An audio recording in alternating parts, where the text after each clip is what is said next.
Bom, gente, ó, vamos para a solução então pelo algarismo simplex, tá?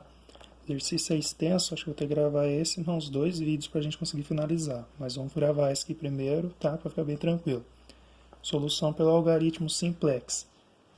No nosso exemplo, as inequações seriam transformadas em equações da seguinte forma, tá? Primeiro a gente tem as inequações que a gente já tinha no vídeo anterior, ó, gabinete grande, x1 menor ou igual a 6, tá? Que é a produção por hora. Gabinete pequeno, x2 menor ou igual a 15. Placa-mãe, 3x1 mais x2 menor ou igual a 24. Placas de vídeo, 2x1 mais x2 menor ou igual a 20, tá? Agora, se for transformar em equações, tá? Só para vocês saberem, né? Para inferir informação, inequação e equação. Inequação é o termo, né? Matemática possui a propriedade de expressar desigualdade, tá? Por isso que usa menor ou igual. Agora, equação é o termo matemático, só que você faz em igualdade, tá? A gente vai fazer junto aqui. Para transformar em equação, vocês vão precisar do auxílio dessa tabelinha aqui, ó, que a gente já vai olhar lá na apostila, tá? Mas só para efeito de a gente escrever aqui, ó, o gabinete grande. 1x1, tá? Mais 0x2, mais 1x3, mais 0x4, mais 0x5, mais 0x6, igual a 6, tá? O que eu montei aqui para vocês? Ó, o gabinete grande, tá? Seria referente ao x1 da CPU grande, tá? Não entra a CPU pequena, né? 0x2. Ele é um gabinete grande, né? Então ele é o x3, 1x3. Não tem o gabinete pequeno, não tem placa-mãe e também não tem placa de vídeo, por isso que está com 0 aqui na frente, tá? Gabinete pequeno, 0x1 mais 1x2 mais 0x3 mais 1x4 mais 0x5 mais 0x6 igual a 15, tá? Mesma situação, ó, gabinete pequeno para CPU pequena, então você preencheu o x1, você preenche o x2 aqui, ó. E o x4 porque é referente aqui à tabela dele do gabinete pequeno, tá? Que vocês vão olhar mais para frente. Placa-mãe, 3x1 mais 1x2 mais 0x3 mais 0x4 mais 1x5 mais 0x6 igual a 24, tá? 3x1, porque na CPU grande você precisava de 3 placa-mãe. Na CPU pequena, uma placa-mãe. Gabinete grande não entra, gabinete pequeno também não. E a placa-mãe aqui, ó, x5, por isso que a gente coloca 1x5. E a placa de vídeo será no seguinte, tá? Então, a placa de vídeo, você precisa de 2 na CPU grande, mais 1 na CPU pequena, mais 0x3, mais 0x4, mais 0x5, mais 1x6, igual a 20, tá? Então agora, gente, para ficar mais fácil explicar, eu vou usar aqui a apostila, tá? De onde que eu parti aqui no meu caderno, tá? Deixa eu focar só aqui para vocês. Tá? Então aqui, ó, a coluna base, tá? Contém as variáveis que estão sendo consideradas numa determinada tentativa. No nosso caso, teremos 4 variáveis em cada tentativa. Para as outras 2 será atribuído o valor 0. As 6 colunas seguintes são reservadas para cada uma das variáveis envolvidas, no nosso caso, as 2 variáveis de entrada, que já tinha lá do vídeo anterior, a CPU grande e CPU pequena. E as 4 variáveis residuais, tá? x3, x4, x5, x6, ó. Gabinete grande, gabinete pequeno, placa-mãe e placa de vídeo. A antepenúltima coluna é reservada para os termos independentes das equações no nosso exercício, as restrições de produção, tá? Você vai preencher aqui depois, na próxima tabela, tá? Que é o termo dependente, que é a produção por hora, tá? Deixa eu abaixar aqui um pouquinho a tabela para vocês. Beleza. A penúltima coluna é destinada a receber uma divisão entre as variáveis independentes e a coluna de trabalho, tá? Veremos essa coluna mais adiante durante a descrição do processo. A última coluna relacionará a variável que entrará e a que sairá na próxima tentativa.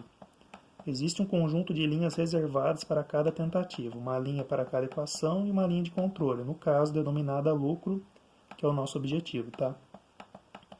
Aqui vocês veem a tabela, tá? Mais preenchido, ó. Ele colocou aqui gabinete grande, pequeno, placa-mãe, placa de vídeo, controle de lucro, tá? Então as variáveis residuais que estavam aqui também agora estão como base para a gente fazer a tentativa, tá? Para a gente resolver. A planilha mostrada anteriormente, né, na linha de cima, está preparada para se atribuir o valor zero para as variáveis x1 e x2. É a nossa primeira tentativa. Ao igualar as variáveis de entrada a zero, automaticamente igualamos as variáveis residuais ou de folga ao termo independente. Vejo como exemplo a primeira equação. Em x1 mais x3 igual a 6, se x1 for zero, então x3 é igual a 6, tá? Na segunda é a mesma coisa, só que daí você zeraria, ficaria x2 mais x4, né? Se você for pegar lá na equação de cima, tá? E era igual a 15, tá? Quem quiser olhar depois. Vamos só continuar aqui, ó. Início do preenchimento da planilha. Colocamos em cada uma das linhas os coeficientes das equações citadas anteriormente. A tabela fica da seguinte forma, tá? A tabela, se vocês forem notar, está igual ao preenchimento que vocês fizeram das equações, ó. 1x1 mais 0x2 mais 1x3 mais 0x4 mais 0x5 mais 0x6 igual a 6, tá? Aqui já está os termos independentes, ó. Só observar as outras linhas, tá? Tá exatamente igual às equações, só que agora no formato da tabela. Tá? Vamos ver, ó. Peraí, deixa eu só levantar. Beleza. Na linha de controle, colocamos o lucro respectivo com sinal trocado, tá? Ou seja, menos 500 para a CPU grande e menos 200 para a CPU pequena, tá? E 0 para as demais colunas. Deixa eu baixar aqui na outra página. Olha aqui que ele tinha falado, tá? O controle de lucro é só para CPU grande e pequena, que era lá do enunciado do outro vídeo, tá? Menos 500 e menos 200, com o sinal trocado, e as outras colunas ele só colocou 0, tá? Como dissemos, nessa primeira tentativa atribuímos valor 0 às variáveis x1 e x2. Na segunda tentativa entraremos na tabela com uma delas e sair com uma das que fizeram parte na primeira tentativa, x3, x4, x5, x6. Isso é feito da seguinte maneira. Localizar a coluna que apresenta o maior valor negativo na linha de controle. No nosso caso, x1, que apresenta o valor menos 500, tá? Vocês vão ver aqui na tabela de cima, tá? Essa coluna passa a ser denominada coluna de trabalho. Ela irá variar de tentativa para tentativa. Costuma-se assinalar a coluna por um retângulo. Essa variável é a que entrará na próxima tentativa. Colocando essa informação na última coluna. Dividir o termo independente pelo valor correspondente na coluna de trabalho. Na linha de gabinete grande, por exemplo, dividiremos 6 por 1, obtendo o valor 6, que será colocado na penúltima coluna. A variável que sairá na tentativa seguinte é aquela que corresponder à linha que apresentar menor valor positivo na coluna de termo independente. No nosso exemplo, o valor 6 correspondente à variável x3, tá? O coeficiente que estiver no cruzamento da linha que sairá com a coluna de trabalho chama-se pivô ou elemento pivotal, que vai nos servir para os cálculos seguintes. Tá? Ele colocou aqui como pivô, tá? Já vai aparecer aqui o termo independente dividido pela coluna de trabalho. Tá? A coluna de trabalho é o valor aqui menor, tá? Menos 500 no caso, vai ser essa coluna inteira aqui, tá? Ele colocou 1 como pivô, que depois vocês vão ter esse cruzamento aqui de termos, tá? No próxima tabela.